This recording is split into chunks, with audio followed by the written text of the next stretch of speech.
नमस्कार, मैं डॉक्टर हिना धीर चंडीगढ़ से। मैं आपसे कोविड के विषय में कुछ चर्चा करना चाहती हूँ। अ, हमारे पास काफ़ी सवाल आते हैं कि पोस्ट कोविड किसी को हार्ट अटैक हो गया, किसी को चेस्ट पेन हो रही है अभी भी, किसी भी फ़ॉर्म ऑफ कॉम्प्लिकेशन के साथ। तो कोविड में ऐसा देखा गया है कि आजकल जो कोविड है, कोविड कॉज़ेज़ कोएगुलोपैथी। इसका ये मतलब हुआ कि कोविड के कारण शरीर में अलग-अलग जगह पे क्लॉट बनने शुरू हो जाते हैं। जिसके कारण अगर फॉर एग्ज़ाम्पल किसी जो वेसल है आपकी, अगर उसमें आपकी आँख में क्लॉट बन गया, तो आपको धुंधला दिखना शुरू हो जाएगा।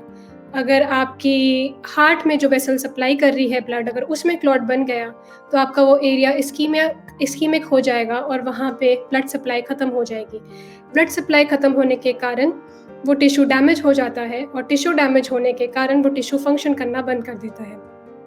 तो ये बिल्कुल सही है कि कोविड के कारण आजकल क्लॉट बन रहे हैं और कोविड के कारण हार्ट अटैक के रेट भी बढ़ गए हैं।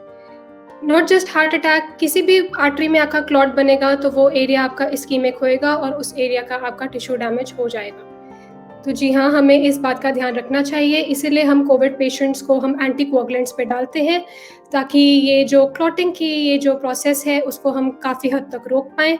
और अगर आपके डॉक्टर ने आपको एंटीकोएगुलेंट्स पे डाला था, जैसे डेबिगैट्रन है, रिवारोक्साबैन है, ये सब जो ड्रग्स होती हैं, ये बॉडी में प्लेटलेट की एग्रीगेशन को कम करती हैं।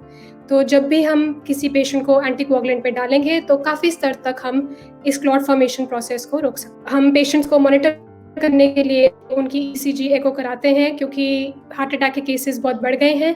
इसलिए आई वुड एडवाइस कि कोई भी पेशेंट है, अगर आप कोविड से निकले हैं, तो आपको अपनी इको या फिर ईसीजी ज़रूर करवानी चाहिए।